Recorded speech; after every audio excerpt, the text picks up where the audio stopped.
Sir ನೀವು ಬಂದ್ಮೇಲೆ ಒಂದು ಹುಡುಕ್ತೇವೆ ನಾವು ಅಡಿಯಲ್ಲಿ ಬಂದ್ಮೇಲೆ ಹುಡುಕ್ಲಿಕ್ಕೆ ಶುರು ಮಾಡ್ತೇವೆ. ಇದ್ರಲ್ಲಿ ಜಾಗ ಇದೆ ನಮ್ದು ಇದು ಅದಲ್ಲ ನಮ್ಮದು ಒಂದು ನಿಮಿಷ ಸರ್ ಕೊಟ್ಟಿ ನಮ್ಮ ಇಲ್ಲಿ ಅದು ತಗೊಂಡು ಸರ್ ಇಲ್ಲಿ ಪರವಾಗಿಲ್ಲ ಜಾಗ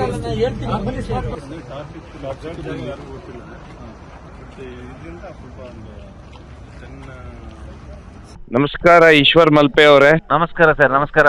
ತುಂಬಾ ವಿಚಿತ್ರ ಕೇಸು. ನೀವು ನಿನ್ನೆ ಹಾಸನದಲ್ಲಿ ನೋಡ್ತೀರಾ, ಯಾಕಂತ ಹೇಳಿದ್ರೆ ನೀವು ಇಡೀ ದಿವಸ ಒಂದು ಹೆಣ್ಮಗಳನ್ನ ಹುಡುಕ್ತೀರಾ. ನೀರಿಗೆ ಅವ್ರು ಬಿತ್ತಿದಾರ ಅನ್ನುವಂಥದ್ದು ಇಡೀ ರಾಜ್ಯದಲ್ಲೇ ದೊಡ್ಡ ಸಂಚಲನ ಸೃಷ್ಟಿ. ಅದೆಲ್ಲದಕ್ಕಿಂತ ವಿಶೇಷವಾಗಿ ಸರಿಸುಮಾರು 30 ಲಕ್ಷ ರೂಪಾಯಿದು ಬಂಗಾರ ಅವ್ರ ಮೈ ಮೇಲೆ ಇತ್ತನ್ನುವಂಥದ್ದಿತ್ತು. ಇದೆಲ್ಲ ದೊಡ್ಡ ಮಟ್ಟದ ಸುದ್ದಿ ಆಗುತ್ತೆ. ನೀವು ಮಲ್ಪೆಯಿಂದ ಬಂದು ಅಲ್ಲಿ ಏನಾದ್ರೂ ಇದೇನಾ ಅಂತ ನೀವು ಹುಡುಕ್ತೀರಾ, ಆದ್ರೆ ಕೊನೆಗೆ ಆ ಕೇಸ್ ಏನ್ ಸರ್, ಏನಾಗಿದೆ ಆಕ್ಚುಲಿ? ಯಾವಾಗ ನಿಮ್ಗೆ ಕಾಲ್ ಬರುತ್ತೆ ಈ ಕೇಸಿಗೆ? ನಮ್ಗೆ ಮಧ್ಯಾಹ್ನ ಹೊತ್ತಿಗೆ ನಮ್ಗೆ ಕಾಲ್ ಬರ್ತದೆ 3 ಗಂಟೆ ಶುರುಗೆ. ಏನಂತ ಹೇಳಿ ಸರ್? ಒಬ್ರು ನೀರಿಗೆ ಬಿದ್ದು ಮಿಸ್ಸಿಂಗ್ ಆಗಿದ್ದಾರೆ, ಏನೋ ಮಿಸ್ಸಿಂಗ್ ಆಗಿದೆ ಅಂತ ಹೇಳಿ. ಅದಕ್ಕೆ ನಾವು ಸರಿ ಯಾರು ಹೇಳಿದ್ರು, ಒಂದು 28 ವರ್ಷದ ಹೆಣ್ಮಗಳು ಅಂತ ಹೇಳಿದ್ರು. ಅದಕ್ಕೆ ಹೆಣ್ಮಗಳಿಗೆ ಅಂತ ಹೇಳಿದಕ್ಕೆ ನಮ್ಗೆ ಆ ದಿವಸ 5 ಕಾಲ್ ಬಂದಿದೆ. ಒಂದು ಬೆಂಗಳೂರಿಂದ ತಲಗಟ್ಟಪುರದಲ್ಲಿ, ಮತ್ತೊಂದು ಕನಕಪುರದಲ್ಲಿ, ಮತ್ತೊಂದು ನಮ್ಮ ಕಳಸದ ಬಾಳೆಹೊಳೆಯಲ್ಲಿ 2 ಹುಡುಗರು ನೀರು ಬಿದ್ದಾರೆ. ಇದು ಈ ಕಡೆ ಇವರು ಇಲ್ಲಿ ಒಂದು ಹುಡುಗಿ ನೀರು ಬಿದ್ದ. ಒಟ್ಟಿಗೆ ನಮ್ಗೆ ಎಲ್ಲಿ ಹೋಗೋದು ಗೊತ್ತಾಗಿಲ್ಲ. ಕೊನೆಗೆ ನಾವು ಈ ಹೆಣ್ಮಕ್ಳು ಬಿದ್ದಿಲ್ಲ, ಫಸ್ಟ್ ಅಲ್ಲಿ ಹೋಗುವಂತ ಬಂದೇವೆ. ರೀಚ್ ಆಗ್ಬೋದು. ಬರುವಾಗಲೇ ನಮ್ಮ ಗಾಡಿಗೆ ಒಂದೊಬ್ರು ನಿಲ್ಸಿದ ಗಾಡಿಗೆ ಹಿಂದ್ಗಡೆಯಿಂದ ಬಂದು ದಿಕ್ಕಿ ಹೊಡಿತಾರೆ. ನಮ್ಮ ಗಾಡಿ ಫುಲ್ ಒಂದು 40,000 ರೂಪಾಯಿ ಇದಾಯ್ತು. ಆದ್ರೂ ಸಹ ಗಾಡಿಯನ್ನು ಅಲ್ಲೇ ಸ್ಟೇಷನಲ್ಲಿ ಇಟ್ಟು ಮತ್ತೊಂದು ಗಾಡಿಗೆ ನಮ್ಮ ಆಕ್ಸಿಜನ್ ಕಿಟ್ ಎಲ್ಲ ಹಾಕೊಂಡು ಬಂದು ಇಲ್ಲಿ ಬರುವಾಗ 2 ಗಂಟೆ ಲೇಟ್ ಆಯ್ತು. ರಾತ್ರಿ 9:30 ಗಂಟೆಗೆ ನಾವು ಈ ಜಾಗಕ್ಕೆ ಮುಟ್ಟಿದ್ದೇವೆ, ಆ ಕೆರೆ ಹತ್ರ, ಎಲ್ಲರ ಕೆರೆ ಅಂತ, ಇಲ್ಲಿ ಬೇಲೂರಿಂದ 20 ಕಿಲೋಮೀಟರ್ ದೂರ. ಸರ್ ಕರೆಕ್ಟಾ? ಎಲ್ಲಾರ ಕೆರೆ. ನೀವು ಬೇಲೂರಿಂದ, ಬೇಲೂರು ಆ ಲೇಡಿಯ ತಾಯಿಯ ಮನೆ, ಆ ಹೆಣ್ಮಗಳದು. ಹೌದು. ಅಂದ್ರೆ ಅಲ್ಲೇ ಆಗಿರ್ಬೋದು ಅಂತ ಹೇಳಿ ಏನ್ ಸಿಕ್ಕಿರುತ್ತೆ ಸರ್ ಅಲ್ಲೇ ಇದು ವಸ್ತುಗಳು? ನೋಡಿ, ಈಗ ನಮ್ಮ ಧರ್ಮಸ್ಥಳದ ಮಂಜುನಾಥ ಸ್ವಾಮಿ ಶಿವರಾತ್ರಿ ಸಂದರ್ಭದಲ್ಲಿ ಎಲ್ಲ ನಡ್ಕೊಂಡು ಹೋಗ್ತಿದ್ದಾರೆ. ಎಲ್ಲ ಪಾದಯಾತ್ರಿಗಳಿಗೆ ಅಲ್ಲಿ ಬರುವಾಗ ಇದು ಅಂತ ಆ ಜಾಗದಲ್ಲಿ ಗೊತ್ತಾದಾಗ ಲೊಕೇಶನ್ ಆ ಕೆರೆಯಿಂದ 3 ಕಿಲೋಮೀಟರ್ ದೂರದಲ್ಲಿ ಲೊಕೇಶನ್ ಕಟ್ ಆಗಿದೆ ಆ ಮೊಬೈಲ್. ಆಮೇಲೆ ಅದರ ಕೆರೆಯ ಪಕ್ಕದಲ್ಲಿ ಒಂದು ಆಧಾರ್ ಕಾರ್ಡ್ ಸಿಗ್ತದೆ, ಅದ್ಯಾರು ಪಾದಯಾತ್ರಿಗಳಿಗೆ. ಆಮೇಲೆ ಅದೇ ಜಾಗದ ಸ್ವಲ್ಪ ಒಂದು 100 ಮೀಟರ್ ಅಲ್ಲಿ ಆ ಹೆಣ್ಮಕ್ಳ ಒಂದು ಲೆಗಿನ್ಸ್ ಸಿಗ್ತದೆ. ಆಮೇಲೆ ಅದೇ ಪಕ್ಕದಲ್ಲಿ ಒಂದು ಬ್ಯಾಗ್ ಸಿಗ್ತದೆ, ಅಲ್ಲಿ ಅದು ಕೆರೆ ದಡದಲ್ಲಿ ಆಸುಪಾಸಲ್ಲಿ ಸಿಗ್ತದೆ. ಅವಾಗ ಏನಾಗ್ತದೆ, ಜನಗಳಿಗೆಲ್ಲ ತಪ್ಪು ಮಾಹಿತಿ ಹೋಗ್ತದೆ. ಹೆಣ್ಮಕ್ಳನ್ನು ಯಾರೋ ಏನೋ ಕರ್ಕೊಂಡು ಬಂದು ಅವಳದ ಒಳ ಉಡುಪಾಗ್ಲಿ ಅಥವಾ ಲೆಗ್ಗಿನ್ಸ್ ಆಗಲಿ ಅಥವಾ ಬ್ಯಾಗ್ ಆಗಲಿ, ಅದಲ್ಲದೆ ಆಧಾರ್ ಕಾರ್ಡ್ ಎಲ್ಲ ಅಲ್ಲಲ್ಲಿ ಚೆಲ್ಲಾಪಿಲ್ಲಿ ಆಗಿದೆ, ಏನಾದ್ರು ತೊಂದರೆ ಆಗಿ ಹೆಣ್ಣು ಅಥವಾ ಏನಾದ್ರು ತೊಂದರೆ ಮಾಡ್ಕೊಂಡು ನೀರಿಗೆ ಹಾಕಿರ್ಬೋದು ಅಂತ ಸಂದರ್ಭದಲ್ಲಿ ಅವರು ನಮ್ಮ ಪೊಲೀಸ್ ಕಮಿಷನರ್ ಹತ್ರ ಹೋಗಿ ಕಂಪ್ಲೇಂಟ್ ಕೊಡ್ತಾರೆ. ಅಂದ್ರೆ ಆಧಾರ್ ಕಾರ್ಡ್ ಅಲ್ಲಿ ಫೋನ್ ನಂಬರ್ ಇರುತ್ತಲ್ಲ? ಹೌದು. ಯಾಕೆಂದ್ರೆ ಮಿಸ್ಸಿಂಗ್ ಕಂಪ್ಲೇಂಟ್ ಮುಂಚಿನ ದಿವಸ ಕೊಟ್ಟಿದ್ದಾರೆ, ರಾತ್ರಿ ಇಲ್ಲ ಅಂತ ಹೇಳಿ 12 ತಾರೀಕಿಗೆ. ಅವಾಗ ಏನಾಯ್ತು, ಕೊನೆಗೆ ನಾವು ಇವ್ರು ಏನ್ ಮಾಡ್ತಾರೆ, ನನಗೆ ಕರೆ ಮಾಡ್ತಾರೆ, ಇಲ್ಲಿ ಹಣವನ್ನೆಲ್ಲ ಕಲ್ಲು ಕಟ್ಟಿ ನೀರಿಗೆ ಹಾಕಿರ್ಬೋದು ಅಂತ. ನಾವು ಅಲ್ಲಿನ ಸ್ಥಳೀಯರಾದ ಫೈರ್ ಬ್ರಿಗೇಡ್ನವರೆಲ್ಲ ಹುಡುಕ್ತಾರೆ, ಅವ್ರಿಗೆ ಸಿಕ್ಕಿಲ್ಲ. ನಂಗೆ ಕರೆ ಬಂದಾಗ ನಾನು ಬರ್ತೀನಿ. ನಾನು ಬಂದು ಸುಮಾರು ರಾತ್ರಿ 9:30 ಗಂಟೆಗೆ ನೀರಿಗೆ ಇಳಿತೀನಿ ರಾತ್ರಿ. ಯಾಕಂದ್ರೆ ಆ ಕೆರೆಯಲ್ಲಿ ಏನಿದೆ ಅಂದ್ರೆ ನನ್ಗೆ ಗೊತ್ತಾಗಲ್ಲ, ಅಷ್ಟು ನೀರು ಕಲುಷಿತವಾಗಿದೆ. ಯಾಕಂದ್ರೆ ಹಳೆ ಕೆರೆಯಲ್ಲಿ, ಕೆರೆ ಸೈಡಲ್ಲಿ ಇದ್ದದ್ದು ಎಲ್ಲ ನೀರಿಗೆ ಹಾಕಿರ್ತಾರೆ, ಗೋಣಿ ಗೀಣಿ ಎಲ್ಲ ಏನಿದೆ ಕಸ ಗಿಸಲ್ಲ ಅಂತಂದ್ರೆ ಸಾವಿರ ಕೆರೆ. ಆ ಕೆರೆಯಲ್ಲಿ ಅಡಿಯಲ್ಲಿ ನೀರಲ್ಲಿ ನೀರಾವು ಇರ್ಬೋದು, ಎಲ್ಲ ಇದೆ. ಆದ್ರೂ ಸಹ ನಾನು ಸುಮಾರು 1.5 ಗಂಟೆ 200 ಮೀಟರ್ ಅಷ್ಟು ತಳಭಾಗದಲ್ಲಿ ಹುಡುಕ್ತೇನೆ. ಯಾಕೆಂದ್ರೆ ನನ್ಗೆ ಗೊತ್ತಿದೆ, ಯಾರಾದ್ರೂ ಬಿಸಾಕಿದ್ರೆ ಒಂದು ನೀರ ದಡದಿಂದ 10 ರಿಂದ 15 ಫೀಟ್ ದೂರದಲ್ಲಿ ಇರ್ತದೆ, ಹೆಚ್ಚು ದೂರ ಇರಲಿಲ್ಲ ಅಂತ. ಅದೇ ಲೈನಲ್ಲಿ 3 ಲೈನ್ ಮಾಡಿ ನಾನು ಹುಡುಕ್ತೇನೆ, 5-5 ಫೀಟ್ ತರ. ಇಲ್ಲ, ನನ್ಗೆ ಡೌಟ್ ಬರ್ತದೆ, ಸರ್ ಇಲ್ಲಿ ಖಂಡಿತವಾಗಿ ಇರ್ಲಿಕ್ಕಿಲ್ಲ. ಯಾಕಂದ್ರೆ ನಿಮ್ಗೇನು, ಯಾಕೆಂದ್ರೆ ಏನು ದೇಹ ಇದ್ರೂ ಸಹ ಇಷ್ಟೇ ದೂರದಲ್ಲಿ ಇರ್ತದೆ, ಎಷ್ಟು ದೂರ ಹೋಗುದಿಲ್ಲ. ಯಾಕಂದ್ರೆ ಮೇಲಿಂದ ಬಿಸಾಕಿದ್ರು 5 ಅಡಿ 10 ಅಡಿ ದೂರ ಬಿಸಾಕಬಹುದು, ಹೆಚ್ಚು ದೂರ ಇರುದಿಲ್ಲ ಅಂತ ಹೇಳಿ ಹುಡುಕಾಡಿದಿಲ್ಲ. ಇಲ್ಲ ಅಂತ ಹೇಳಿದೆ, ಮೇಲೆ ಬಂದು 1.5 ಗಂಟೆ ಹುಡುಕಾಡಿ ಕೊನೆಗೆ ಸಿಗುದಿಲ್ಲ, ಏನು ಸಿಗುದಿಲ್ಲ. ಅವ್ರ ಹತ್ರ ಆವಾಗಲೇ ನಾನು ರಾತ್ರಿ ನಮ್ಮ DSP ಅವ್ರ ಹತ್ರ, ಸರ್ ಹತ್ರ, ಮತ್ತೆ ಪೊಲೀಸ್ ಅಧಿಕಾರಿ ಹತ್ರ ನಾನು ಮಾತಾಡಿದೆ. ಇದು ಖಂಡಿತವಾಗಿ ಇದು ಪ್ರೀ ಪ್ಲಾನ್. ಯಾಕಂದ್ರೆ ರಷ್ಯಾ ಸಿನಿಮಾ ನೋಡಿದ್ರಲ್ಲ, ಸೇಮ್ ಅದೇ ತರ ಸಿನಿಮಾ ನೋಡ್ಕೊಂಡು ಯಾರೋ ಈ ಹೆಣ್ಮಕ್ಳು ಬದುಕಿರ್ಬೇಕು.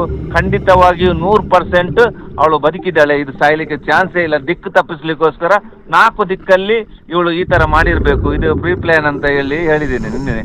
ಆಮೇಲೆ ನನಗೆ ರಾತ್ರಿ ಬೆಳಿಗ್ಗೆ ಆದ್ಮೇಲೆ ಗೊತ್ತಾಯ್ತು, ಈ ತರ ಅವಳು ಕುಣಿಗಲ್ ಒಂದು ಮಾಡ್ತಿದ್ರು, ಇವನು ಅಲ್ಲಿ ಸೂಪರ್ವೈಸರ್ ಆಗಿ ಕೆಲಸ ಮಾಡ್ತಿದ್ದ ಗೊತ್ತಾ. ಮತ್ತೆ ಅದೇನು ವೆಲೆಂಟೈನ್ ಡೇ ಅಂತೆ ನೇಮಕ ದಿನ ಮಾಡ್ಲಿ, ಆದ್ರೂ ಸಹ ಇಂಥದ್ದೆಲ್ಲ ಮಾಡಿ ನಮ್ಮನ್ನೆಲ್ಲ ಈ ಕಷ್ಟಕ್ಕೆ ಸಿಲುಕಿಸ್ತಾರೆ. ಯಾಕೆಂದ್ರೆ ಅವ್ರ ಜೀವಂತವಾಗಿ ಎಲ್ಲಾದ್ರೂ ಇರ್ಲಿ. ನಾವು ನೋಡಿ ಇದೇ ತರ ಒಂದು ಹೆಣ್ಮಗಳಿಗೆ ಮೆಸೇಜ್ ಕೊಡೋದಿಷ್ಟೇ, ಯಾರಾದ್ರೂ ಹೆಣ್ಮಗಳಿಗೆ ನಾವು ತಾಯಿ ಹೃದಯದಲ್ಲಿ ಕೊಡ್ತೇವೆ. ಒಂದು ಹೆಣ್ಮಗಳಂದ್ರೆ ದೇವರ ಸಮಾನ.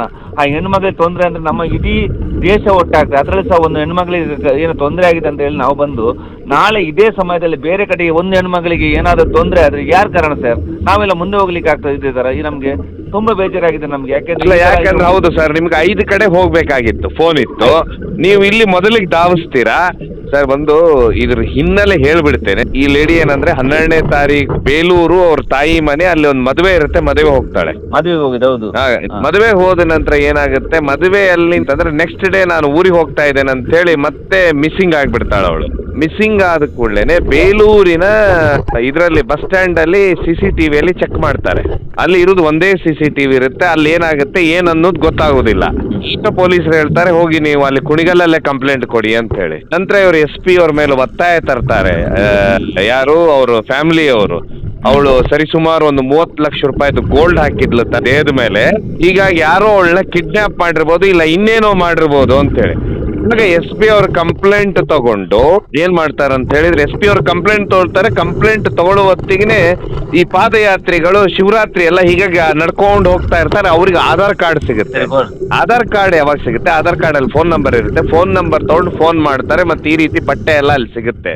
ಸಿಕ್ಕಾಗ ಆ ನಂತರ ಏನ್ ಮಾಡ್ಬಿಡ್ತಾರೆ ಪೊಲೀಸರು, ಫೋನನ್ನ ಕೊನೆಯದಾಗಿ ಯಾರಿಗೆ ಕಾಲ್ ಮಾಡಿದೆ, ಕಾಲ್ ಬಂದಿದೆ ಅಂತ ಹೇಳಿ ಟ್ರೇಸ್ ಔಟ್ 4 ಕಾಲ್ ಮಾಡಿದಲ್ಲ ಅವಳಷ್ಟೇ. ಟ್ರೇಸ್ ಔಟ್ ಹಾಕಿದಾಗ ಅದು ಕುಣಿಗಲ್ ಗೊತ್ತಾಗುತ್ತೆ. ಈ ರೀತಿ ಇದು ಕೇಸ್ ಸರ್. ಒಟ್ಟು ಆ ಹೆಣ್ಮಗಳು ಇಲ್ಲಿ ಬೇಲೂರ್ಗಂತ ಬಂದ ಮದುವೆಗೆ ಬಂದಾಗ ಅಲ್ಲಿ ಹೊರಟು ಬಸ್ ಹತ್ತಿ ಅವರೊಟ್ಟಿಗೆ ತಾಯಿ ಸಹ ಬಂದಿದ್ದಾರೆ 6:30 ಗಂಟೆಗೆ. ಹೊರಟಾಗ ಇವರು ಲೊಕೇಶನ್ ಇಲ್ಲಿ ನಮ್ಮ ಕುಣಿಗಲ್ ಹತ್ರ ಒಂದು ಕಟ್ಟಾಗಿದೆ ಅಂತ ಹೇಳ್ತಾರೆ. ಆದ್ರೆ ಕೊನೆಗೆ ಇದು ಗೊತ್ತಾಗಿದ್ದು ಏನಂದ್ರೆ, ಒಂದು ಆಧಾರ್ ಕಾರ್ಡು ಆ ಕೆರೆಯ ದಡದಲ್ಲಿ ಸಿಕ್ಕಿದೆ, ಸ್ವಲ್ಪ ದೂರದಲ್ಲಿ ದಾರಿ ನಮ್ಮ ಶಿವರಾತ್ರಿ ಸಿಕ್ಕಿದೆ.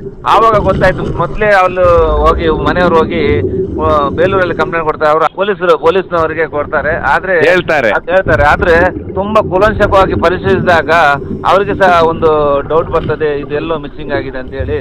CDR ಹಾಕಿದಾಗ ಅದು ಲೊಕೇಶನ್ ಕಟ್ ಆಗಿದೆ. ಅದ್ರ ಸಹ 4 ಕಾಲು ಅದರಲ್ಲಿ ಹೋಗಿದಾಗ ಡೌಟ್ ಅಲ್ಲಿ ಮತ್ತೆ ಕುಣಿಗಲ್ ಒಂದು ರಾತ್ರಿ 12 ಗಂಟೆಗೆ ಪತ್ತೆ ಆಗ್ತಾರೆ. ಸರ್ ಈಗ ನೀವು ಹೇಳಿದ್ರಲ್ಲ ಸರ್, ಅಲ್ಲಿ ನೀವು ಹೋಗಿದ್ರಲ್ಲ ಸರ್, ಏನೇನ್ ಬಟ್ಟೆ ಪತ್ತೆ ಆಗಿತ್ತಂತೆ ಸರ್? ಈ ಗೋಲ್ಡಿಂದ ದೊಡ್ಡ ಸುದ್ದಿ ಇತ್ತಲ್ಲಿ, ಬಂಗಾರ. ಖಂಡಿತವಾಗಿ ಸರ್, ಖಂಡಿತವಾಗಿ ಗೋಲ್ಡ್ ನಮ್ಗೆ ಅಲ್ಲಿ ಹೋದಾಗ ಗೋಲ್ಡ್ ಏನು ಸಿಕ್ಕಿಲ್ಲ. ನಮ್ಗೆ ಎಲ್ಲಿ ಸಿಗ್ತದೆ ಗೋಲ್ಡ್? ಅವಳು ಹಾಕೊಂಡಿದ್ದಾಳೆ. ಆದ್ರೆ ನಮ್ಗೆ ಅಲ್ಲಿ ಸಿಕ್ಕಿದ ಖಾಲಿ ಅವರು ಹೇಳಿದಾಗ ಬಟ್ಟೆ ಬರೆ ಎಲ್ಲ ಅವರು ಪೊಲೀಸ್ನವರು ಹ್ಯಾಂಡ್ ಓವರ್ ಮಾಡಿದ್ದಾರೆ. ಅಲ್ಲಿ ಮತ್ತೆ ಬೇರೆ ಎಲ್ಲ ಬಟ್ಟೆ ಎಲ್ಲ ಸಿಕ್ಕಿದೆ ಅಷ್ಟೇ ಬೇರೆ. ಸರ್ ಆ ಕೆರೆ ಹೇಗಿತ್ತು? ಅದು ಭಾರಿ ರಿಸ್ಕ್ ಆಗಿತ್ತಾ, ಹೇಗಿತ್ತು? ಖಂಡಿತವಾಗಿ ಸರ್, ತುಂಬಾ ರಿಸ್ಕ್ ಅಂದ್ರೆ ಏನ್ ಗೊತ್ತಾ, ತುಂಬಾ ಹೂಳು ಸರ್. ಯಾರಾದ್ರೂ ಒಂದ್ಸಲ ಹೋಗಿ ಅಲ್ಲಿ ಹೂಳಲ್ಲಿ ಸಿಕ್ಕಾಕೊಂಡ್ರೆ ಮತ್ತೆ ಬೇರೆ ಬರುವುದಿಲ್ಲ, ಆ ರೀತಿ ಇದೆ. ಮತ್ತೆ ಅದು ತಾವರೆ ಕೆರೆಯಲ್ಲಿ ಅಡಿಭಾಗದಲ್ಲಿ ತಾವರೆ ಬೀಳುಗಳು ತುಂಬಾ ಇದೆ. ಯಾಕಂದ್ರೆ ಈಜಾಡ್ಲಿಕ್ಕೆ ತುಂಬಾ ಕಷ್ಟ. ನಾನು ನೋಡಿದಾಗಲೇ ಎನಿಸ್ಕೊಂಡೆ ಇದಕ್ಕೆ ಖಂಡಿತವಾಗಿ 100ಕ್ಕೆ 100% ಇದಕ್ಕೆ ಹಾಕ್ಲಿಕ್ಕೆ ಇಲ್ಲ. ಯಾಕೆಂದ್ರೆ ಯಾರು ಹಾಕಿರ್ಲಿಕ್ಕೆ ಆ ರಾತ್ರಿ ಇರ್ಲಿಕ್ಕೆ ಆಗಲ್ಲ ಅಂತ ಒಂದು ಜಾಗ ಅದು. ಆವಾಗಲೇ ಮೇಲ್ ಬಂದು ನಾನು ನಮ್ಮ ಪೊಲೀಸ್ ಅಧಿಕಾರಿ ಅವರು ತುಂಬಾ ಸಪೋರ್ಟ್ ಮಾಡಿದ್ದಾರೆ ನನಗೆ. ಅವರೊಟ್ಟಿಗೆ ಹೇಳಿದೆ ಇದು ಏನೋ ದಿಕ್ಕು ತಪ್ಪಿಸ್ಲಿಕ್ಕೆ ಮಾಡಿರ್ಬೋದು ಅಂತ ಆವಾಗಲೇ ಹೇಳಿದ್ದೇನೆ ಅವ್ರಿಗೆ. ನಿಮ್ಗೆ 5 ಕೇಸ್ ನಿನ್ನೆ ಇರುತ್ತೆ, ಆದ್ರೆ ಅದನ್ನ ಬಿಟ್ಟು ಇದಕ್ಕೆ ಪ್ರಾಮುಖ್ಯತೆ ಕೊಡ್ತೀರಾ? ನೀವೇನ್ ಹೇಳ್ತೀರಾ ವಿಶೇಷವಾಗಿ ಹೆಣ್ಮಕ್ಳಿಗೆ ಈ ರೀತಿ ಮಾಡೋರಿಗೆ? ಖಂಡಿತವಾಗಿ ಈ ರೀತಿ ಮಾಡೋ ಹೆಣ್ಮಕ್ಳಾಗ್ಲಿ ಗಂಡ್ಮಕ್ಳಾಗ್ಲಿ ಖಂಡಿತವಾಗಿ ನಾ ಹೇಳೋದಿಷ್ಟೇ, ಏನೇ ಆಗ್ಲಿ ಮನೆಯವರಿಗೆ ಹೇಳ್ಬೇಕು, ಅಥವಾ ಏನಾದ್ರೂ ಲೆಟ್ರ್ ಬರ್ದು ನಾವು ಹೊರಗಡೆ ಹೋಗ್ತೇವೆ ಅಂತ ಹೇಳ್ಬೇಕು. ಯಾಕೆಂದ್ರೆ ಇವತ್ತು ಈ ಕೇಸ್ ಆಯ್ತು, ಇದೇ ಹೋದ ವರ್ಷದಲ್ಲಿ ನಮ್ಮ ಮಲ್ಪೆಯಲ್ಲಿ ಸಹ ಒಂದು ಸ್ಟೇಟ್ ಮೇಲೆ ಒಂದು ಇದೇ ಕೇಸ್ ಆಗಿದೆ. ನಿಮಗೆ ನಮ್ಮ ವಿಡಿಯೋ ನಿಮ್ಮ ಹತ್ರ ಹೇಳಿರ್ಬೋದು. ಏನಂತ ಹೇಳಿದ್ರೆ, ನಾವು ಒಬ್ಬ ಹುಡುಗ ಒಂದು ಮದುವೆ ಆಗಿ ಸಹ ಮತ್ತೊಬ್ಬಳು ಹುಡುಗಿಯನ್ನು ಆಫರ್ ಇಟ್ಕೊಂಡಿದ್ದಾನೆ. ಅವನೇನ್ ಮಾಡಿದ್ದಾನೆ, ಮತ್ತೊಬ್ಬಳು ಹುಡುಗಿ ಹತ್ರ ಹೋಗ್ಬೇಕಂತ ಹೇಳಿ ತನ್ನ ಬೈಕ್ ತಗೊಂಡು ಹೋಗಿ ಸೇತುವೆ ಹತ್ರ ಗುದ್ದಿ ನೀರಿಗೆ ಬಿದ್ದ ಒಂದು ಆಕ್ಟಿಂಗ್ ಮಾಡಿದ್ದಾನೆ. ಏನಂದ್ರೆ ಆ ಸೇತುವೆ ಹತ್ರ ಬೈಕ್ ಸರಿ ಗುದ್ದಿ ಅಲ್ಲಿ ಕೆಳಗಡೆ ನೀರಲ್ಲಿ ಹುಡುಕುವಾಗ ದೇಹ ಸಿಕ್ಕಿಲ್ಲ. ಮರುದಿವಸ ಗೊತ್ತಾಯ್ತು ನಮಗೆ ಅವನೆಲ್ಲೋ ಬೇರೆ ಕಡೆ ಇದ್ದಂತೆ. ಹೇಗೆ ಗೊತ್ತಾಯ್ತು ಅಂದ್ರೆ ಹೇಳಿದ್ರೆ, ಅಲ್ಲಿ 2 ಲೀಟ್ರಷ್ಟು ರಕ್ತ ಇತ್ತು. ರಕ್ತ ನೋಡುವಾಗ ನಮಗೆ ಅನ್ಸಿತ್ತು ಎಲ್ಲ ತಲೆ ಹೊಡೆದು ಹೋಗಿ ಯಾರೋ ಕೊಂದು ಹಾಕಿದ್ದಾರೆ ಅಂತ ಹೇಳಿ, ದೇಹ ಸಿಗ್ಲಿಲ್ಲ. ಆದ್ರೆ ನಮಗೆ ಗೊತ್ತಾಗಿದ್ದು ಅದು ಕುಲಂಶಕವಾಗಿ ಪರಿಶೀಲಿಸಿದಾಗ ಅದು ಅಲ್ಲಿ ಒಂದು 2-3 kg ಕೋಳಿ ತಂದು ಆ ರಕ್ತ ತುಂಬಾ ಅಲ್ಲಿ ಹಾಕಿ, ಆ ಕೋಳಿ ರಕ್ತ ಹಾಕಿ ದಿಕ್ಕು ತಪ್ಪಿಸಿದಾನವ. ಮತ್ತೆ ನೋಡುವಾಗ ಅವನು ಬೇರೆ ಒಂದು 2 ದಿವಸ ಬಿಟ್ಟು ನೋಡುವಾಗ ಬೇರೆ ಒಂದು ಲಾಡ್ಜ್ ಅಲ್ಲಿ ಬೇರೆ ಒಂದು ಹುಡುಗಿ ಒಟ್ಟಿಗೆ ಆಫರ್ ಆಗಿ ಅಲ್ಲಿ ಪತ್ತೆ ಆಗಿದ್ದಾನೆ. ಇದೇ ರೀತಿ ಇಂಥ ಕೇಸ್ಗಳು ನಮ್ಮ ಒಂದು ಹೆಣ್ಮಕ್ಳು ಒಬ್ಳು ಸ್ಕೂಟಿಯನ್ನು ಸೇತುವೆ ಬುಡದಲ್ಲಿ ಇಟ್ಟು ಚಪ್ಪಲ್ ಮತ್ತೆ ಸ್ಕೂಟಿ ಅಲ್ಲಿ ಬಿಟ್ಟು ಬೇರೆ ಕಡೆ ಹೋಗಿ ಹುಡುಕಾಡಿದಾಗ ಕೊನೆಗೆ 2 ದಿವಸ ಬಿಟ್ಟು ಆ ಹೆಣ್ಣು ಹುಡುಗಿ ಬೇರೆ ಕಡೆ ಒಂದು ಪತ್ತೆ ಆಗಿದ್ದಾಳೆ. ಇದೇ ರೀತಿ ನಮ್ಮ ದಿಕ್ಕು ತಪ್ಪಿಸ್ತಾ ಇದ್ದಾರೆ. ದಯವಿಟ್ಟು ನಾನು ಹೇಳುದು, ನಮ್ಮ ಇಂಥ ಒಂದು ಸಂದರ್ಭದಲ್ಲಿ ನಮಗೆ ದಿಕ್ಕು ತಪ್ಪಿಸಬೇಡಿ. ಯಾಕೆಂದ್ರೆ ಆ ರಾತ್ರಿ ಆಗಲು ಬಂದು ನಾವು ನೀರು ಆಳದಲ್ಲಿ ಹುಡುಕ್ಬೇಕಾಗ್ತದೆ, ತುಂಬಾ ತೊಂದರೆ ಆಗ್ತದೆ. ಅದರಿಂದ ದಯವಿಟ್ಟು ನಮ್ಮ ಇಂಥ ಒಂದು ಕೆಲಸ ಮಾಡುವ ಯಾರೇ ಹೆಣ್ಣಾಗ್ಲಿ ಗಂಡಾಗ್ಲಿ ದಯವಿಟ್ಟು ಈ ತರ ಮಾಡಬೇಡಿ ಅಂತ ಎಲ್ರಿಗೂ ನಾನು ಕೈ ಮುಗಿದು ಕೇಳ್ತೀನಿ ಅಷ್ಟೇ. ಇಂಪಾರ್ಟೆಂಟ್ ಕೇಸ್ಗಳು ಅಟೆಂಡ್ ಮಾಡೋದಿರುತ್ತೆ, ಅದ್ರ ಮಧ್ಯೆ ಈ ರೀತಿ ಸುಳ್ಳು ಹೇಳಿದ್ರೆ ಎಷ್ಟು ಕಷ್ಟ ಆಗುತ್ತೆ. ಹೌದು ಸರ್, ನೋಡಿ ಈಗ ನಿನ್ನೆ ಈಗ ಬಾಳೆಹೊಳೆಯಲ್ಲಿ 2 ಹುಡುಗರು ಬಿದ್ದಿದ್ದಾರೆ ಸಣ್ಣ. ನಾವು ಅಲ್ಲಿ ಹೋಗ್ಬೇಕಂತ ಇದ್ರು ಸಹ ಈಗ ಹೋಗ್ತಾ ಇದ್ದೇವೆ. ಆದ್ರೆ ಹೆಣ್ಮಕ್ಳಿಗೆ ಒಂದು ಪ್ರಾಮುಖ್ಯತೆ ಕೊಟ್ಟು ನಾವು ಇಲ್ಲಿ ಬಂದಿದ್ದೇವೆ. ಈ ರೀತಿ ತಪ್ಪಿಂದ ನಮ್ಗೆ ತುಂಬಾ ತೊಂದರೆ ಆಗ್ತದೆ ಸರ್. ಸೊ ನಿನ್ನೆ ರಾಜ್ಯದಲ್ಲಿ ಇದೊಂದು ದೊಡ್ಡ ಸುದ್ದಿ ಆಗಿದ್ದಂದ್ರೆ 30 ಲಕ್ಷದ ಗೋಲ್ಡ್ ಬಂಗಾರ ಹಾಕೊಂಡಿಲ್ಲ ಹೆಣ್ಮಗಳು, ಹೀಗಾಗಿ ಯಾರೋ ಮಿಸ್ ಮಾಡಿದಾರ ಅವಳನ್ನ ಅಂತ ಹೇಳಿ ನಿಮ್ಗೆ ಯಾರಾದ್ರೂ ಹೇಳಿದ್ರೆ ಸರ್ ಇದು? ಈಗ ನೋಡಿ ಚಿನ್ನಕ್ಕೆ ತುಂಬಾ ರೇಟ್ ಆಗಿದಂತೆ, 16,000 ಆಗಿದೆ ಗ್ರಾಮ್ ಮೇಲೆ. ಅದೇ ತರ ಯಾರಾದ್ರೂ ಕಿಡ್ನಾಪ್ ಮಾಡಿ ಅವಳನ್ನು ಕೊಂದು ಆ ಚಿನ್ನ ದೋಚಿದಾರಂತೆ ಎಲ್ಲ ಸುದ್ದಿ ಆಡಿದೆ. ನಾನು ಎನ್ಸ್ಕೊಂಡೆ ಆ ತರ ಮಾಡ್ಲಿಕ್ಕೆ ಹುಡುಕಾಡಿದ ಮೇಲೆ ಗೊತ್ತಾಯ್ತು ಇವಳು ಇಲ್ಲ ಮಿಸ್ ಆಗಿದೆ, ಏನೋ ದಿಕ್ ತಪ್ಪಿಸಿದಲ್ಲ ಅಂತ ಹೇಳಿ ಗೊತ್ತಾಯ್ತು ಸರ್. ಸರ್ ಕೆರೆಗೆ ನೀವು ಇಳಿದ ಕೂಡಲೇ ಗೊತ್ತಾಯ್ತು ನಿಮಗೆ ಇಲ್ಲಿ ಯಾವುದೇ ಡೆಡ್ ಬಾಡಿ ಇಲ್ಲ ಅಂತ ಹೇಳಿ? ಖಂಡಿತವಾಗಿ ನನ್ನ ಒಂದು ಇಷ್ಟು ದಿವಸ ಒಂದು 10-15 ವರ್ಷದ ಎಕ್ಸ್ಪೀರಿಯನ್ಸ್ ಅಲ್ಲಿ ಸಹ ನಾನು ಹೇಳ್ತಾ ಇದ್ದೇನೆ. ಆ ಕೆಳಗೆ ಇಳಿದ ಮೇಲೆ ಗೊತ್ತಾಯ್ತು ಖಂಡಿತವಾಗಿಯೂ 100% ಅವಳ ದೇಹ ಇಲ್ಲಿಲ್ಲ, ಏನೋ ಮಿಸ್ಕ್ರಿಯೇಟ್ ಆಗಿದೆ ಅಂತ ಹೇಳಿ. ಅಂತ ಹೇಳಿದ್ರೆ ಪೊಲೀಸರ ತನಿಖೆಯಿಂದ ಈ ಹೆಣ್ಮಗಳು ಯಾಕೆ ಈ ರೀತಿ ಮಾಡಿದ್ಲು ಇಡೀ ರಾಜ್ಯವನ್ನೇ ನಿನ್ನೆ ತಲ್ಲಣವಾಗಿತ್ತು, ಹಾಸನ ಜಿಲ್ಲೆಯೇ ಪೊಲೀಸರ ತನಿಖೆಯಿಂದನೇ ಗೊತ್ತಾಗಬೇಕು. ತುಂಬಾ ಧನ್ಯವಾದ ಈಶ್ವರ್ ಮಲ್ಪೆ ಅವರೇ. ಮತ್ತೊಂದು ವಿಷಯ, ಖಂಡಿತವಾಗಿ ಇದಕ್ಕೆ ಪೊಲೀಸ್ ಇಲಾಖೆಗೆ ಸಿಗಬೇಕು. ಯಾಕಂದ್ರೆ ಪೊಲೀಸ್ನವರು ತುಂಬಾ ಕೂಲಂಕಷವಾಗಿ ಒಂದು ಹೆಣ್ಮಕ್ಳಿಗೆ ಎಲ್ಲಿದ್ದಾರೆ ಅಂತ ಇಲ್ಲದ್ರೆ ದಿಕ್ಕು ತಪ್ಪಿಸಿ ಆ ಹೆಣ್ಣು ಅಂತ ಹೇಳಿದ್ರೆ ತುಂಬಾ ದೊಡ್ಡ ಅನಾಹುತ ಆಗ್ತಿತ್ತು. ಅದರಿಂದ ಅವರು ಕೂಲಂಕಷವಾಗಿ ಪತ್ತೆ ಹಚ್ಚಿದ್ದಾರೆ. ಇದು ಯಾರ್ಸಪ್ಪ ಅಂತ ಹೇಳ್ಬೇಕು ಪೊಲೀಸ್ ಸಿಬ್ಬಂದಿಗಳಿಗೆ ಹಾಗೂ ಇಲ್ಲ ಹಾಸನದ ಎಲ್ಲರಿಗೂ ಸಹ ನಾನು ಕೃತಜ್ಞತೆ ಸಲ್ಲಿಸ್ತಾ ಇದ್ದೀನಿ.